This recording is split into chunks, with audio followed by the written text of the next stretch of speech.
brother wrote me yesterday and said, let's look at the question. He said, hello Milton, how are you doing? I want to know the process of get a Canada visa to work or hustle. Okay, bro, this is what you need to do. First thing first, I will encourage you to do more research. Okay, do your due diligence so you actually understand what you do. Now, why am I saying this? I'm saying this so that at the end of the day, you do not come back and say, oh, Milton, I gave somebody 6 million and they ate my money and gave me a fake work visa. That is point number one. Point number two, if you want to move to Canada via a work contract, a work visa, I am sorry to disappoint you. There is nothing again in Canada such as work contract from Canada to Africa. Like an employer will see you in Africa and give you a work contract. Yeah, as harsh as it may sound, this is the absolute truth I'm telling you. There are people in Canada who are also looking for jobs, okay? And an employer will not leave those people in Canada and come pick you in Africa. Yeah, in most cases, they might employ you from Africa, but you have to be a highly skilled professional. Now, how many of us back home are highly skillful to actually stand such advantage? I'm just going to tell you the truth. Yeah, many people will not say it, but I will tell you. Now, so these are the options. Another option now is if you are depending on most of these guys online, oh, work visa here, oh, work visa there. At the end of the day, you are going to get a fake contract and your money will be gone. So what you need to do is, this is what you should be doing for yourself. Go to companies, look for websites, and then Indeed, Glassdoor, anywhere you can apply, put in for jobs, and hopefully you can get something. But while doing this, also understand that there are a lot of fake sites online.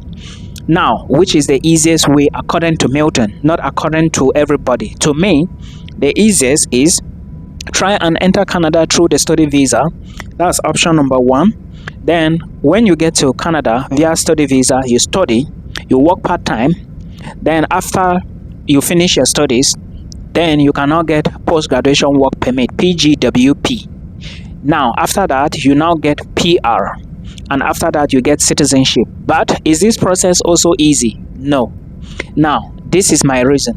Remember, lately, I'm not talking about last week because there were some laws released by IRCC last week. I'm talking about 2-3 months back. Canada changed a lot of things. Proof of funds for international students to study in Canada have also increased.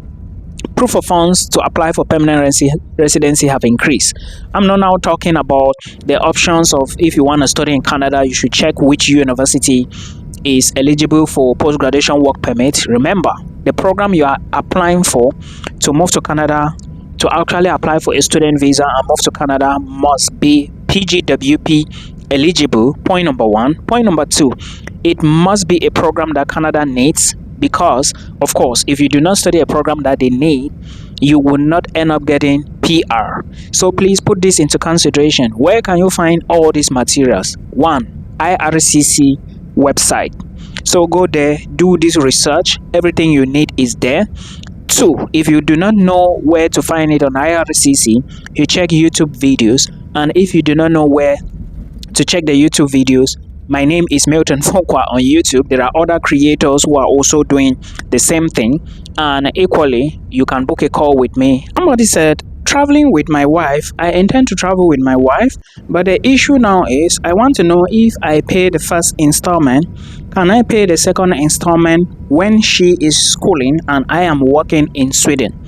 Now, what I'm going to tell you is going to shock so many of you, but again, I need to put it out here clearly, because some people do not understand how abroad is, especially those who haven't traveled to countries that are expensive. First thing first, Sweden is expensive, so I will advise you that before you even engage in anything Sweden, look at your bank account first. First deposit to pay, you already know how much it is. When applying for the program, you would see it on the website. Secondly, understand that when you move to Sweden, you have to pay the second installment, okay, before you begin the second semester. Now, that second installment, when are you going to be paying it?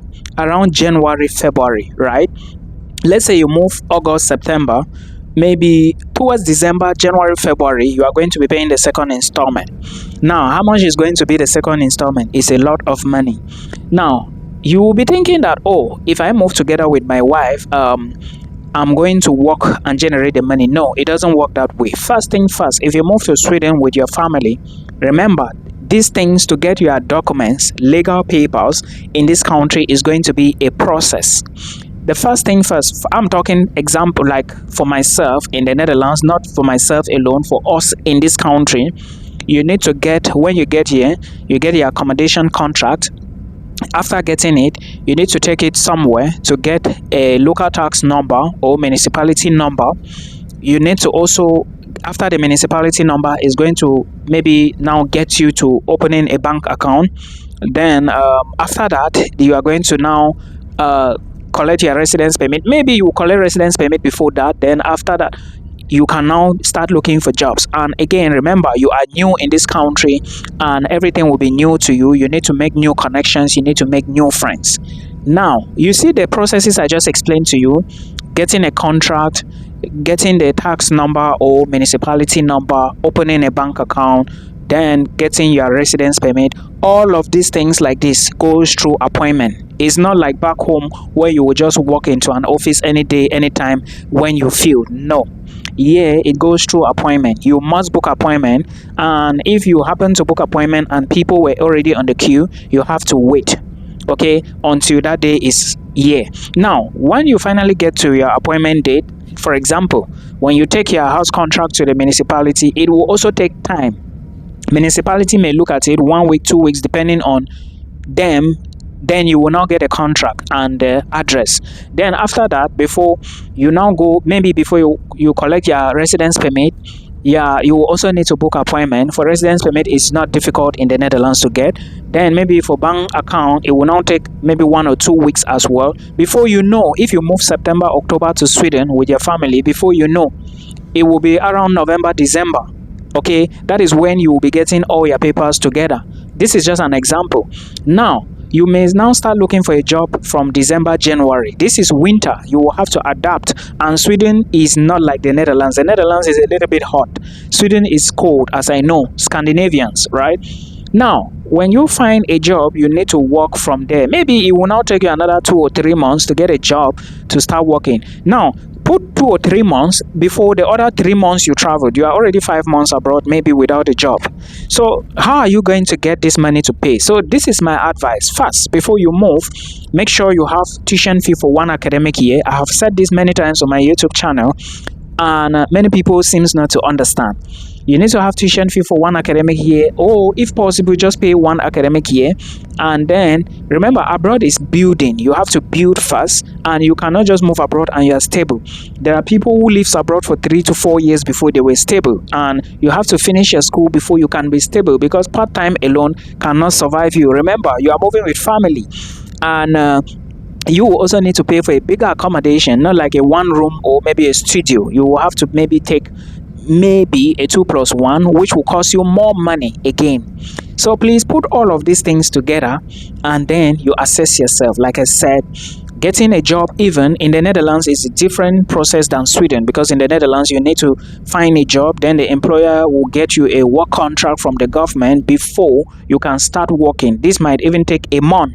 So if you combine all of this together, you will see that maybe your case might be different. It might be faster for you in Sweden, but I'm just telling you based on my experience and the experience of others who are currently here in the Netherlands studying. So please put all of this together, but like I said, make sure you hold tuition fee for 1 academic year, because it is your wife who is going to be studying, and if she loses her visa, you also lose yours. I hope you people have been watching the case of the COS matter in the UK, the husband and wife. Most of you have seen that case online, but we are not talking about that here. I'm just quoting an example, because if the student loses the visa status, the other accompanying family members loses theirs as well. Don't forget this, it's important. So put this into consideration.